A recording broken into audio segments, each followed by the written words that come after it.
going on, everybody? It is Hump Night. Not Hump Day, but Hump Night.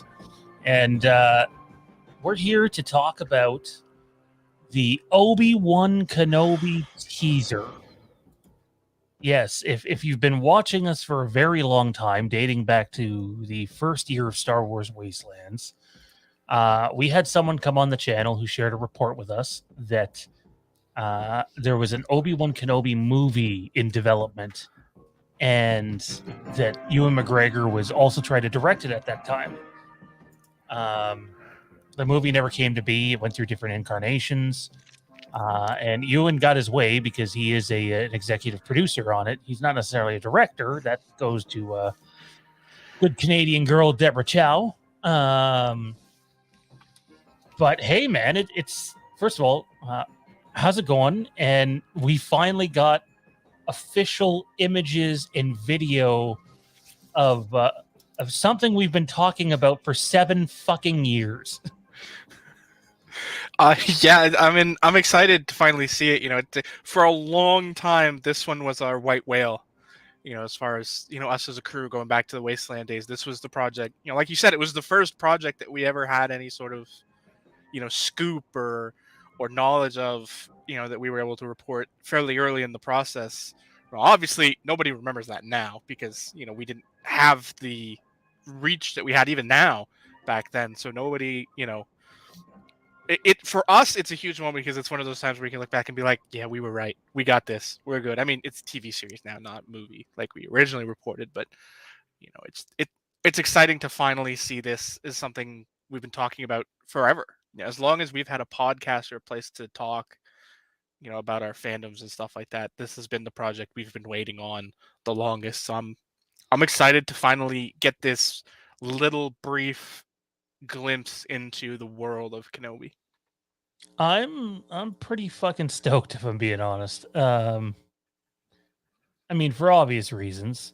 And to be clear, I mean, if we're being completely fair, the project that we initially reported on 7 years ago almost is definitely not the project that ended up, like, it evolved into what we're getting. It morphed, yeah.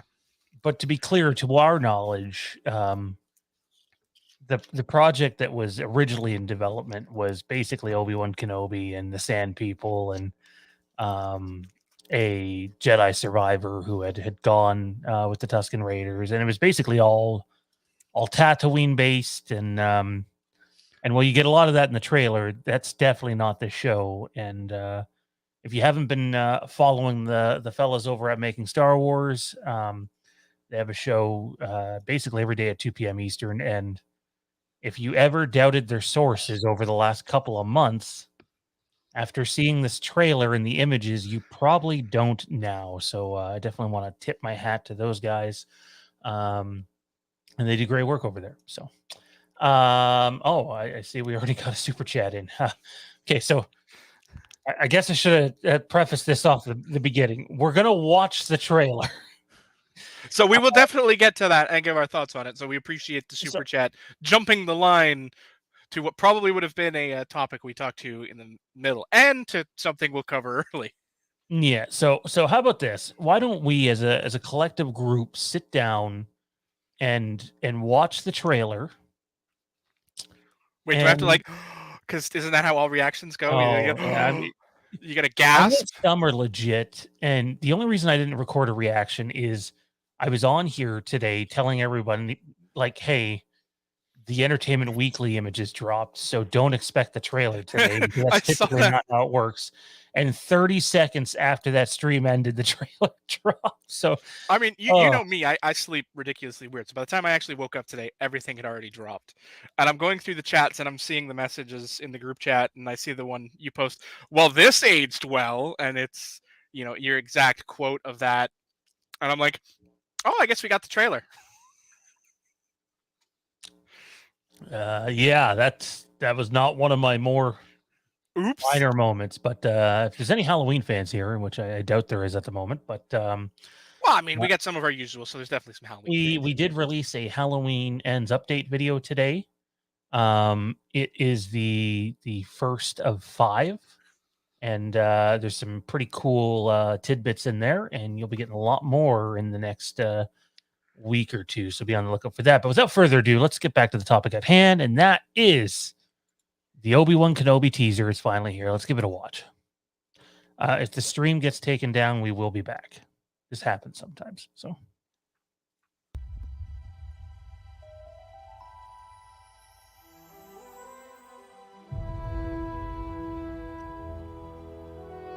The fight is done. We lost.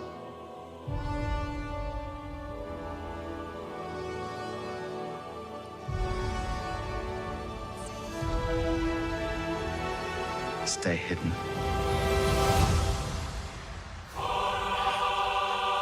The music!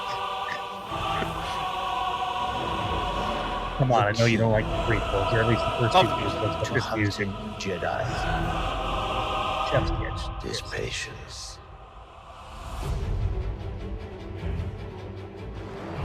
Jedi cannot help what they are. Their compassion leaves a trail. The Jedi Code is like an itch. He cannot help it. Where is he?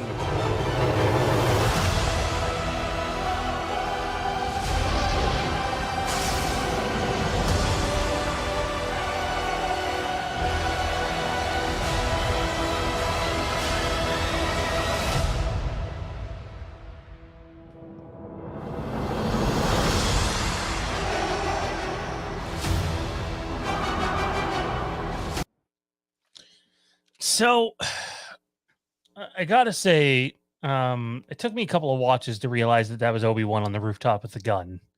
And for a guy that doesn't like guns, he surely ends up having to rely on them quite a bit. Obviously, in this case, he probably doesn't want to be pulling out his lightsaber unless he absolutely has to. So that'll be a big moment. And make no mistake, Kenobi uses his lightsaber in this series. I mean, Kathleen Kennedy told you what's coming, and it is in fact coming. Johnny, thoughts on the trailer, man? I haven't had a chance to share mine, but I'm really curious to hear yours. I feel like most people have found it overwhelmingly positive and share a lot of the same sentiments, but there's a few that have been a little underwhelmed by it. I mean, I enjoyed the trailer because it whet the appetite. I mean, are there things that, I can get picky and nitty gritty about and be like, oh, that's not right or that's wrong? I mean, sure, technically, but I like the little things. I mean, even the little, I didn't catch it until just now when we watched, but even the little, Mass Effect nod there, Easter egg in that I didn't quite notice the first time, but that little billboard there when you see him on the roof is it's the N7 for Mass Effect, which I thought was a nice head nod. But it was good. It whet the appetite. It got me excited for this project more than I thought, without showing me really anything. Like, we got to look at some of the characters we're going to see that aren't Obi-Wan, and can we nitpick the look? Sure. I mean, if you want to get technical about it, we could, but I'm not, I'm not butthurt that the Inquisitor has a round head. Yeah, I see a lot of people picking that apart, and I just kind of thought to myself, hey, when you bring an animated character into live action that has never been in live action before, sometimes it, doesn't look maybe as good as you'd like. You can, like, as much as I love the way Rosario Dawson looks as Ahsoka, that's not how Ahsoka looks animated. I mean, No. like, to the point where they, what are the things that hang down on her called? I can't remember what they're specifically called on her species. Leku, is that it? Maybe Is Leku's on Twi'leks? I think Leku's on Twi'leks. But anyway, like, hers are shorter, and there's certain things with her face and like the horn portions of it that are different as well. And it's like, oh my God, of all things to be complaining about, we're going to complain because the Grand Inquisitor's face is a little round. You know what? Maybe Leku, our buddy Ty's in here. How's it going, They're Ty? Montrolls on Montrolls, Togruta. Montrolls. It's just I'll admit that I didn't think the Grand Inquisitor looked that great, or the Fifth Brother. But you know what? I, considering how everything else looked, I'm gonna give it a pass and say, you know what? This teaser was everything it needed to be for me. Keeping in mind, not only is this my favorite Star Wars character, this is my favorite character in anything ever, period. So my opinion is definitely very biased. This trailer for me looks more cinematic than what we got with Mandalorian season 1, 2, and the Book of Boba Fett. I know our buddy Kieron disagrees, but like I literally went back and watched the trailers to Book of Boba Fett and Mando season 1 and 2, and that like the cinematic quality is not even close to what we're seeing in this. Like, No, this was seriously, cinematic. This was a movie trailer. anybody who's taking that stance, you're certainly entitled to your opinion, but please go back and watch those trailers and then compare it to this trailer, and they're just not close. They're not close at all. But just in general, man, what do you think of the trailer? Things you liked? I mean, I liked everything. The thing that to me I liked the most was, that Luke is truly a Skywalker. Like you see that scene of him. And, there's some people like that's not Luke. It's clearly Luke. Looking very much like his father. And I think that's the moment we're going to see for Anakin, where he sees Luke looking just like his father and have that crisis of faith moment. Seeing Luke looking just like Anakin. With the racer goggles and Yeah, that's flying the mini ship. If I didn't know better, I would think that was Jake Lloyd. And that's just a beautiful tip of my cap to Deborah Chow and everybody at this for making us have to do that take. Like, could this be a thing where Obi-Wan thinks he's seeing Anakin, but it's really Luke? Maybe, like, could be something like that. But I'm positive that's Luke, and it evokes it's Anakin in such a beautiful way that I'm excited for that. I choked up during this moment. Is like obviously we get the ranch, Mhm. and then you see Luke, and it looks like he's pretending to almost pod race kind I of, think that's exactly what he's doing. He's wearing the pod goggles. and we see it like this, and then we see Obi-Wan looking on, and the Obi-Wan outfit here is definitely a nod to the Mythos statue that's been around for a long time, the finger hole gloves, and conveniently enough, he has goggles in that statue. It makes me wonder if maybe that's where Luke got his goggles from. Isn't that from a comic book? They ended up adapting it into a comic book for sure, but the Mythos statue was out much Oh, earlier. I know, but I seem to remember a comic book or a novel or something where Anakin does get a pair. Or Anakin, where Luke You does did it get already. where Luke does get a pair of goggles from Obi-Wan. It could have been in the Black Kristan encounter, Dr. maybe. Stanton, yeah. Yeah, but I think that would be after this, wouldn't it? I'd have to go back and read the novel, but I think it's before. I think it's slightly before, but I don't remember specifically. I mean, I know obviously this is before Darth Maul comes back. I mean, at the end of the day, the comic, as bad as it sounds, the comics and the novels really don't matter. They've already, Yeah, they're adapted to fit the needs yeah, of the. they'll cancel them out whenever they feel need. I mean, I think that's a good one to canonize, not canon smash. I choked up during this moment, man. Like how I It's feel about emotional. everyone. It was an emotional moment. And seeing Luke as a kid like that is it's remarkable. It really is. And I love the look. You can see the. I don't even know the right emotion. Like you can see so many emotions on his face right there. Like he's kind of got that. If you cover half his face, you see anger. If you cover half of his face, you see sadness. And I love that.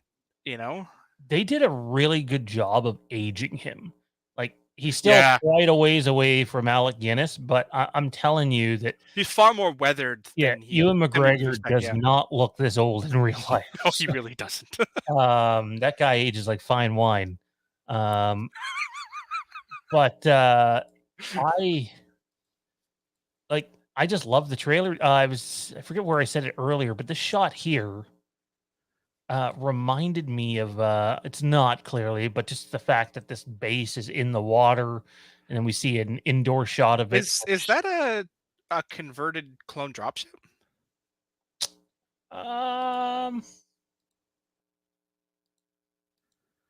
I don't think so, but it's not. It's that same shape.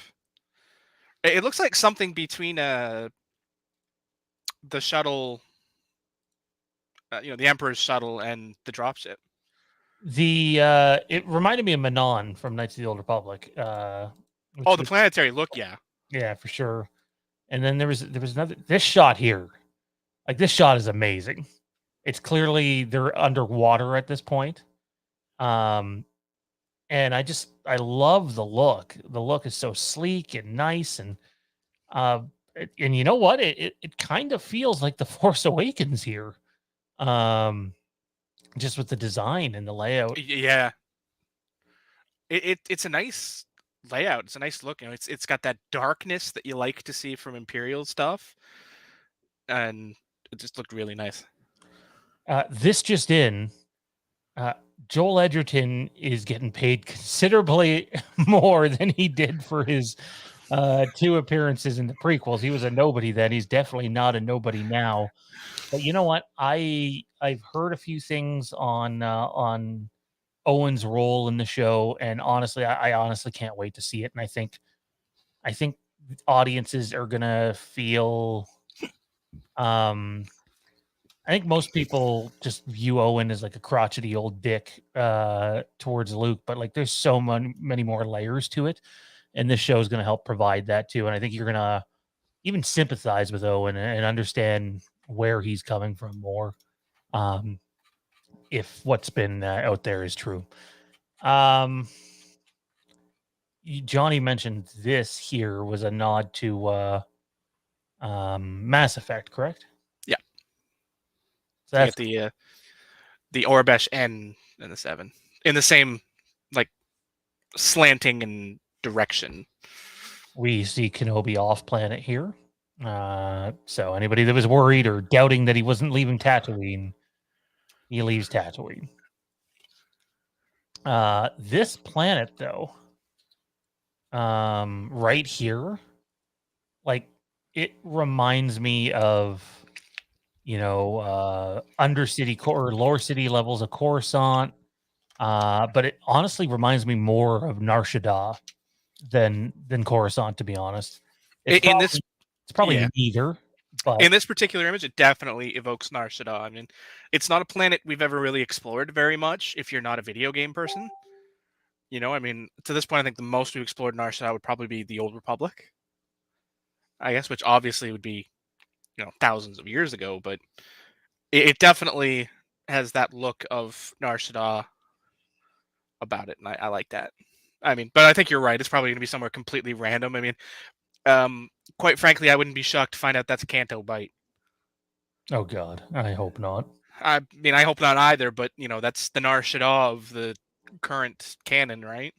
I didn't notice the first time watching this that there was 2 escape pods. I noticed the closest one, but there's actually 2 escape pods here. And it makes me kind of wonder what the hell's going on at this point.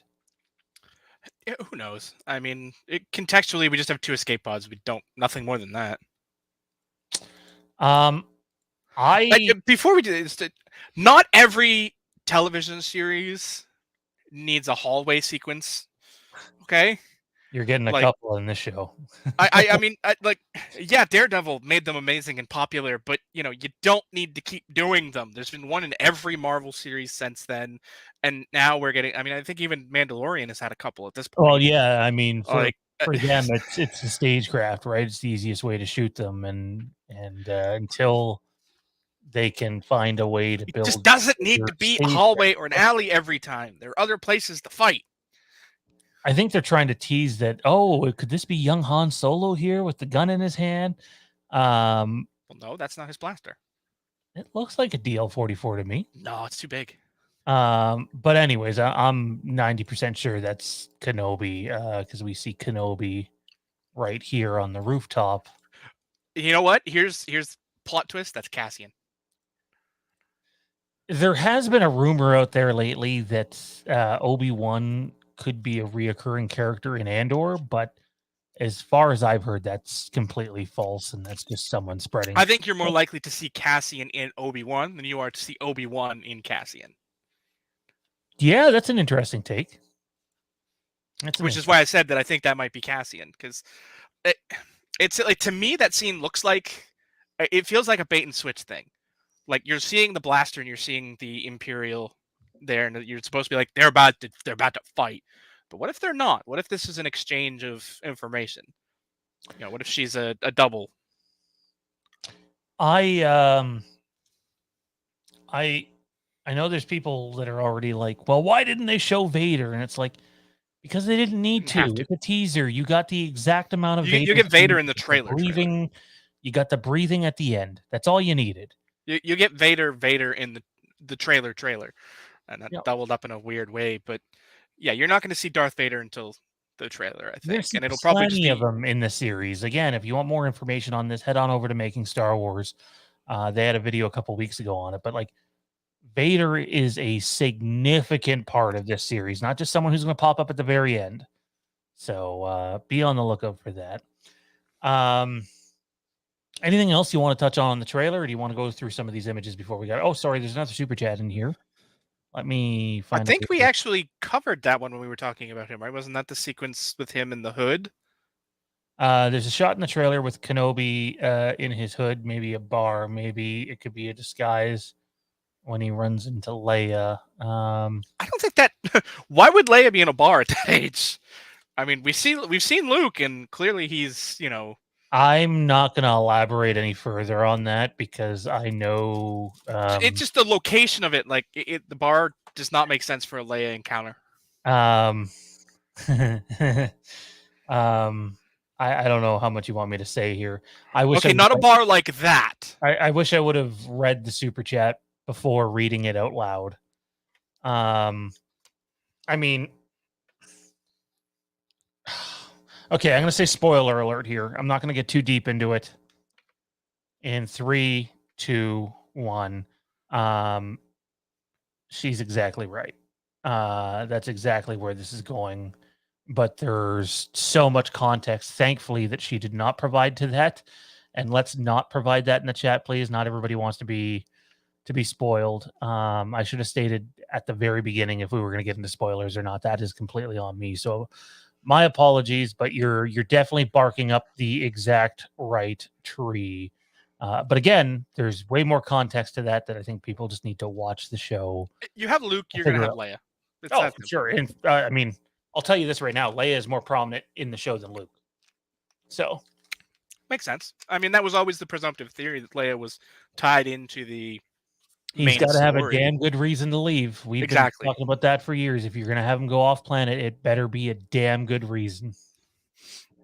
His secret love child has finally been outed. Let's go through some of these images here. I only got about 7 minutes left.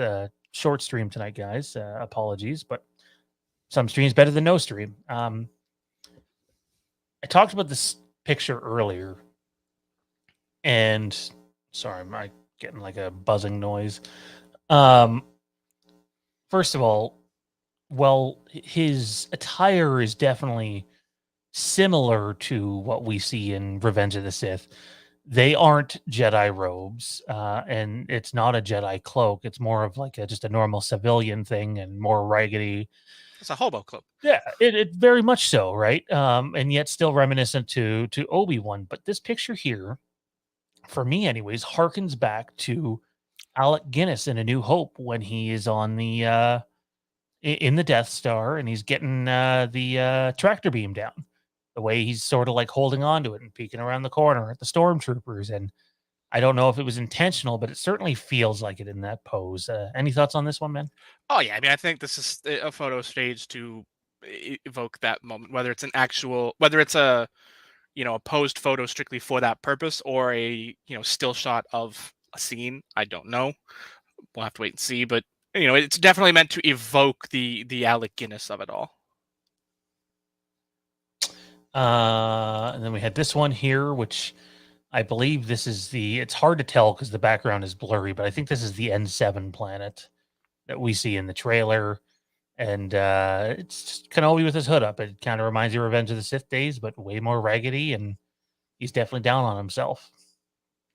This might be my favorite. As much as I want Obi-Wan Kenobi to be front and center in this series, there's something about, headstrong Owen Lars staring right into the eyes of an inquisitor. I'm sorry, why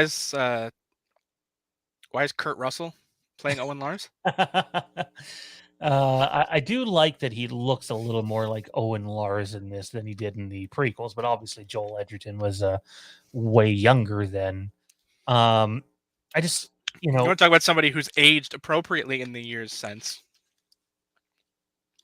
Owen definitely has the reputation of being a hard ass, and I love that he's just flat out staring down the Inquisitor, just kind of being like, I hate people who can use the Force. That's the gist of his life story. The Force ruined my life. Your shit don't impress me. Yeah. And then we get Obi-Wan here with, I believe they're pronounced a Yopi. Is that right? I believe that's how they're pronounced. I have no idea what this anteater horse is. It's the same thing he's riding at the end of Revenge of the Sith, and more than likely the exact same one. And then we get Moses Ingram as Reva. By the way, the character's name is Reva, Johnny, and it is a nod to none other than Revan. This character is actually very, very important to the overall story of the show, so be on the lookout for that. And if you want to find out more about Reva, again, head over to Making Star Wars. They got all the spoilers and all the shit over there. So, and they also reported really early on that if you were hoping to see Obi-Wan in his little hut that we see him and Luke in throughout this series, maybe it happens at the end, but this is Obi-Wan's living conditions at the moment. He is literally sleeping in caves and has been for a decade. So if you ever wondered how he got old, battered, and beaten and aged much quicker, his living conditions were probably less than ideal most of this time. Thoughts on this one? To me, this one just screams, I've seen some shit, and I'm still going through some shit. Yeah, I mean, it definitely is not a comfortable place. I mean, it makes sense, to a certain degree, that this is how he's, living. He doesn't want to be part of anything. He can just pick up and move from one cave to the next cave tomorrow if he needs to, and it is sad and depressing. I think that fits the character perfectly at this point in his life where he is, obviously, we've talked a lot about, this being Obi-Wan's PTSD story. And, now that you bring that up, there is a lot of, I won't say who, because I don't want to throw anybody under the bus, but there's been a lot of content creators pushing back against not wanting to see that in this show, and not wanting to see Obi-Wan have to suffer through that, and it be sort of like a depressing tone at times, and that they thought it should be like in a comic instead. And I got bad news for those people, that is absolutely front and center in this show. And you know what? It fucking should be. His mission to Tatooine to look over Luke was no fucking picnic. Not to mention, the guy is literally one of the two most wanted people in the galaxy. Not exactly an easy thing to live with. Yeah, I mean, I definitely think, even without the, being wanted as he is, it makes sense for him to be, PTSD'd out and, dealing with the effects of his failure, because there's no other way for him to feel about Anakin Skywalker than as a failure for him. I can't remember the timeline specifically of when. Like, does he even know Anakin is still alive at this point? So, I can't remember this. I mean, I know this is 10 years post Revenge. They've done so much timeline meddling that I can't keep it straight if it would have anymore. been old canon, the answer would be yes. The truth is, I don't know. Like, obviously, when they fight, they're going to know damn well who one another is. But I don't know if we find out in the show, like if we get to see in the show him discovering this for the first time, or if at some point during those 10 years it was discovered. I don't know. My assumption would be that seems like it would be a really good thing to figure out during the show. Because in the new canon, they do a pretty good job of hiding Vader from the spotlight. Like a lot of the known galaxy doesn't even know he exists. I mean, it certainly ties itself to a certain degree to, a lot of people are like, how come Ahsoka and Obi-Wan don't interact? And I think this adds credence to the fact that they don't at all. Because I'll tease this one. It's not Ahsoka, but if you go back and watch that trailer, there's a pretty graphic shot in it. And there's a really good reason why Kenobi, I think Kenobi says in the trailer, the fight is done. We lost. Stay hidden. Yeah. And that's actually dialogue of him talking to another character in the show. And I won't provide any context. I'll just say if you want that information, go over to Making Star Wars. It's out there if you want to find it. Yeah, and it really does make sense how they've come up with this story, and I'm really looking forward to seeing how it plays out. I think purely a lack of interaction makes sense because Ahsoka doesn't find out Anakin's Vader until Rebels. Yeah. And that's not for another 10 years at this point? This is 10 years. 6. This is 10 years post 6. It'd be about 6 years from when Ahsoka first appears in Rebels, 6 or 7 years. So, either way, a long way off from where we are now. And I mean, obviously, if Ahsoka doesn't know and she's been interacting with Obi-Wan, that means Obi-Wan didn't tell her that. And I don't think. Honestly, I think Obi-Wan wouldn't tell her. Really? Yeah, I think he's at a point where literally he is tunnel vision. I mean, I guess it depends on the interaction and how you find it. Because, we suggested, obviously in 4, he tried to turn Anakin back to the light side, right? Is what he said. And he didn't do that in 3. Solid says Obi-Wan is a cave dweller like Michael. Of course, you would find a way to tie those things together, but accurate. David Rain says, thanks, Sean. Love the channel. You guys are all awesome. Appreciate it, David. Terry says, and you're right. We are awesome. Alone with his thoughts, man, that would be a lonely place. He, like the Entertainment Weekly article literally comes out and tells you he is a broken man at the beginning of this and literally has one thing to live for at this point. And I mean, it makes sense. He has no interaction. And to this point, nobody has cracked the Force Ghost quandary yet, right? I don't want to touch that with a 10-foot pole right now. Again. Well, I mean, wasn't Qui-Gon the first one? Qui-Gon, well, I don't know about the first one, but the first one from the movies anyway. Well, the first one in current canon timeline anyway. Right? So I don't think anybody in canon has done it yet. I don't know. I don't know enough about the High Republic. I don't know High Republic, but at least as far as current times, Qui-Gon was the one who broke that ability, and he hadn't done, or at least hadn't been able to speak to Obi-Wan to this point. I don't know, man. For me, the teaser feels like a darker tone. Okay. It feels significantly like it's not the Batman type dark or Joker type dark by any means. But it feels like, hey, we're going for a more mature audience with this show, and kiddos might want to tune into Book of Boba Fett or Mandalorian or one of the other shows coming. But I thought, I don't know if perfect's the right word to use, but I was completely satisfied with what we got, and it just built my hype even more for the show. How about you, man? Oh, it was definitely satisfying.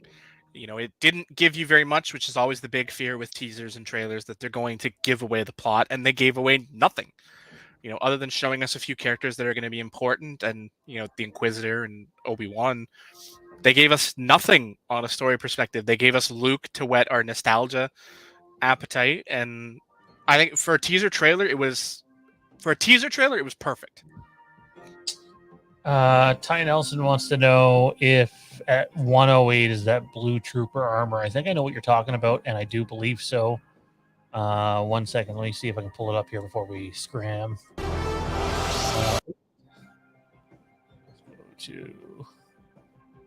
We might have different. The droid that's blue and not the trooper. The trooper just looks light reflected, not actually blue. But there's blue on the droid.